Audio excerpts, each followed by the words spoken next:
Have you ever been seconds away from buying something and suddenly felt that little voice in your head saying, hang on, am I missing something? Not because you couldn't afford it, but because something just didn't feel right. I've learned to trust that feeling. A while ago, I was about to make what looked like a smart financial decision. The numbers made sense, the monthly payment looked affordable, and the offer was ending that night. Everything pointed to clicking buy. Then I stopped and asked myself one simple question. That question saved me from making a decision that would have cost me money and frustration for months. Since then, I've used the same 6-question checklist before every money decision. Whether I'm buying something online, switching providers, taking on credit, or signing up for a subscription, I never skip it. And here's the surprising part. It hasn't just saved me money, it's saved me from regret. Today, I'll share all 6 questions with you. The final one is the question most people never ask, and it's probably the reason so many great deals end up becoming expensive mistakes. Let's get started. If you're in the UK or other parts of the world, and you've ever felt like you're doing your best with money but still somehow end up wondering where it all went, you're not alone. I'm not a financial advisor, and this isn't investment advice. This is simply the decision-making process I use to avoid costly mistakes before they happen. Because here's something I've realized. Most money problems don't begin with a lack of knowledge. They begin with rushed decisions.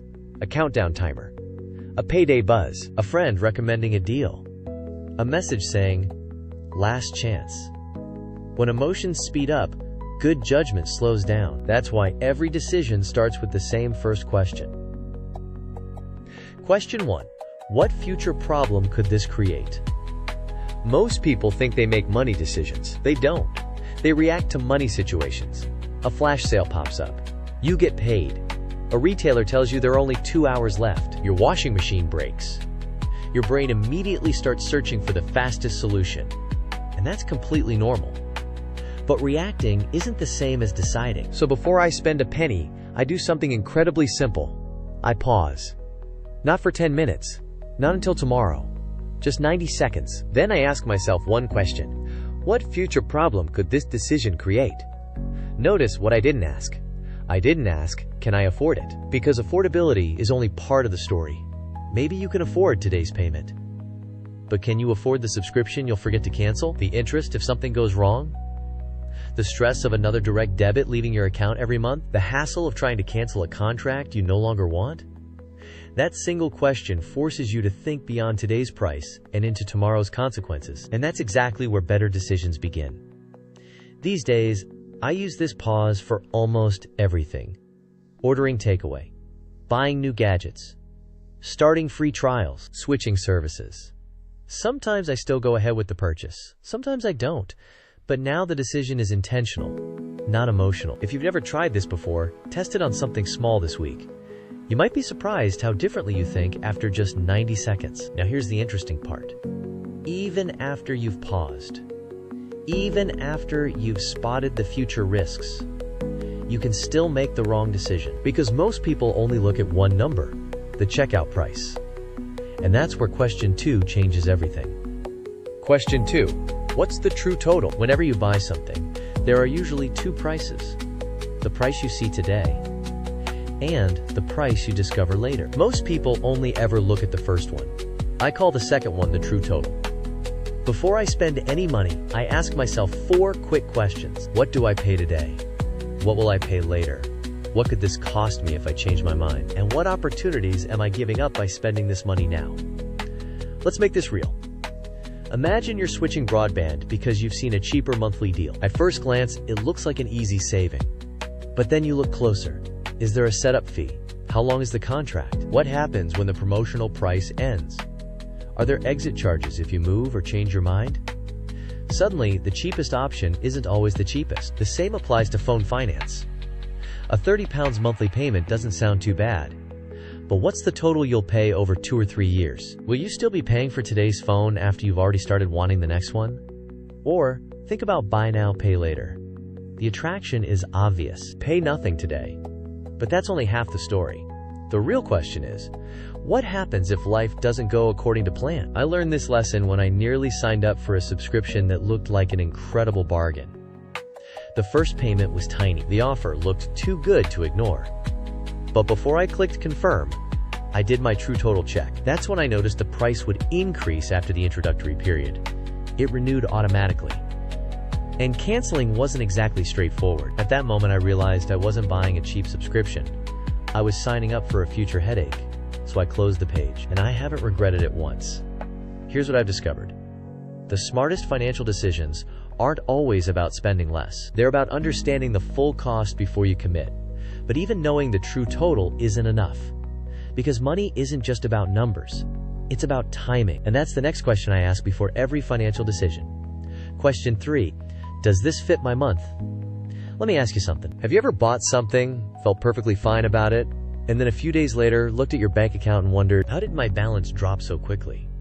For a long time, I thought that was a spending problem. It wasn't. It was a timing problem. One of the biggest lessons I've learned about money is this. Money doesn't live in a spreadsheet. It lives in a calendar. In the UK, most of us don't just manage money. We manage dates, payday, rent or mortgage, council tax, energy bills, broadband, insurance, travel costs, subscriptions. Those payments don't care how much money you had last week. They only care whether the money is there when they leave your account. I learned this the hard way. A while back, I had enough money sitting in my account to buy something I'd been wanting for weeks. I almost went ahead without thinking twice. Then I checked my banking app. Over the next 5 days, 3 direct debits were due to come out. If I'd bought what I wanted, I wouldn't have been completely broke. But my account would have been far tighter than I was comfortable with. And that would have meant worrying about every payment until payday. That's when something clicked. A purchase can be affordable and still arrive at exactly the wrong time. So now, before I spend money, I do what I call the month check. It takes less than a minute. I ask myself 3 simple questions. When is my next payday? What are my next 3 to 5 essential bills? Where does this purchase fit between those 2 points? If everything still looks comfortable, great. If it feels tight, I wait.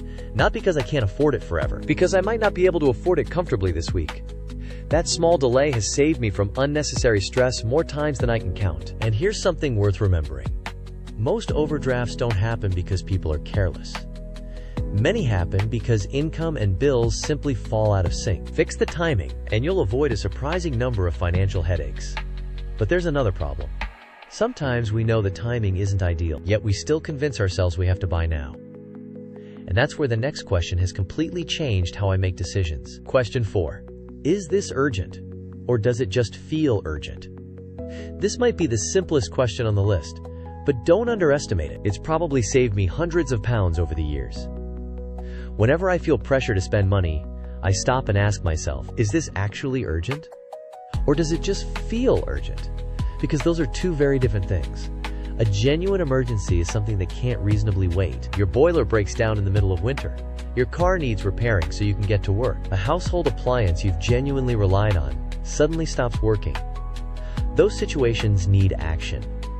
But many of the things we call emergencies really aren't. A sale ending tonight, a countdown timer on a website, a limited stock warning, a new phone because your current one feels a little slow, a jacket you suddenly convince yourself you need because it's 30% off. Retailers are very good at creating urgency. That's their job. Your job is deciding whether it's real. I remember wanting to buy something for my home. Nothing was wrong with what I already had. I simply liked the newer version. The website had a big timer counting down. Offer ends tonight. For a moment, I genuinely felt like waiting would cost me money. Then I stopped and asked myself one question. If this offer disappears tomorrow, what actually changes? The answer? Almost nothing. So I waited. About 2 weeks later, another promotion came along. The price was even lower than the first one. Waiting didn't cost me money. It saved me money. That experience taught me a lesson I still remind myself of today. Pressure wants speed. Good decisions want space. Whenever you feel rushed, ask yourself who's creating that pressure. Is life forcing you to act? Or is clever marketing making you think you have to? Because if it's not genuinely urgent, you have something incredibly valuable. Time. And time gives you options. You can compare prices, read reviews, think clearly, sleep on the decision, or decide you never really needed it in the first place. So before you spend, ask yourself, is this urgent? Or am I simply feeling pressured? That one question can stop more impulse purchases than almost any budgeting trick. Now, by this point, you've got 4 questions in your checklist. And together, they're already powerful. But there's still one reason people repeat the same money mistakes over and over again. It isn't because they don't know what to do, it's because they rely on willpower. And willpower is unreliable. So in the next part, I'll show you the simple rule that stopped me having the same money regrets again and again. Question 5. What's my default pattern? By now, you might be thinking, this all sounds sensible. But what if I already know these things and still make bad decisions? That's a fair question, because knowing what to do isn't the same as doing it. For years, I thought my problem was self-control.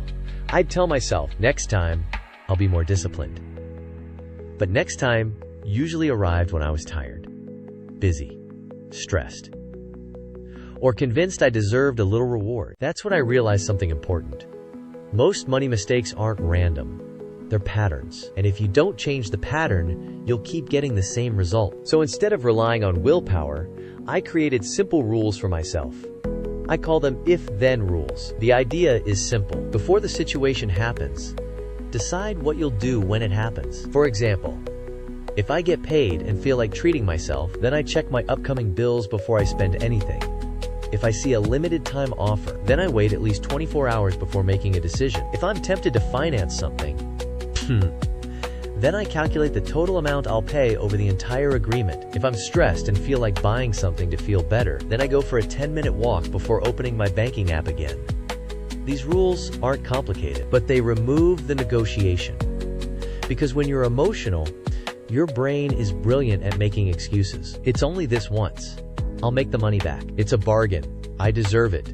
We've all said things like that. The problem is that emotions make excellent salespeople and terrible financial advisors. Your if-then rules give your future self a plan before emotion takes over. And once you start using them, something interesting happens.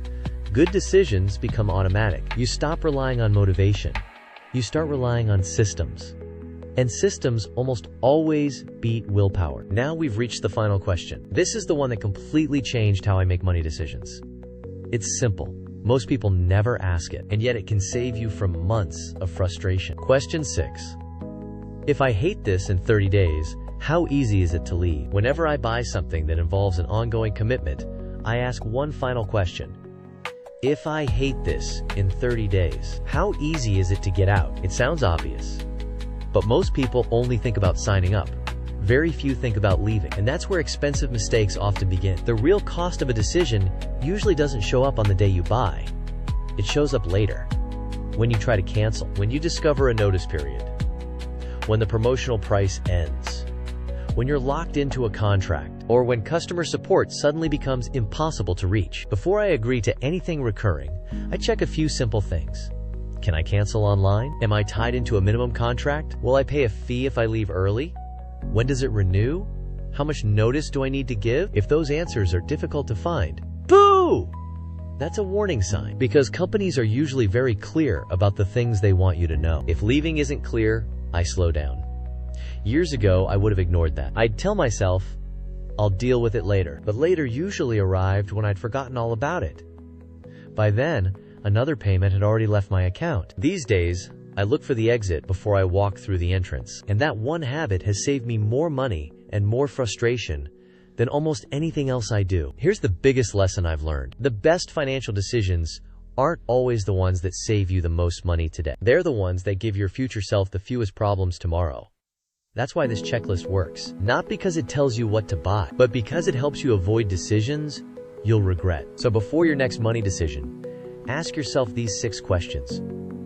What future problem could this create? What's the true total? Does this fit my month?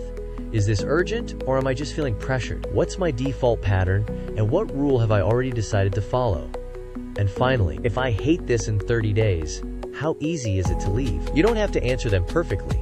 You just have to answer them honestly. Because sometimes, the smartest financial decision isn't saying yes. It's giving yourself enough time to say, not yet.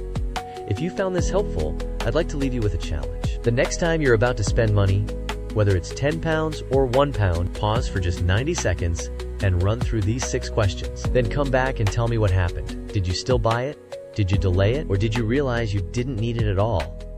I'd genuinely love to know. And if you enjoy practical personal finance without the hype or fear-mongering, consider subscribing. Every week, I share simple strategies, insights, or reviews to help you make better money decisions and how you see money with more confidence and less stress, and also improve productivity. In the next video, I'll show you something that's completely changed the way I think about spending. A simple decision diary that helps you spot expensive habits before they become expensive mistakes. Until then, take care of your money, and your future self will thank you. Thanks for watching, and I'll see you in the next one.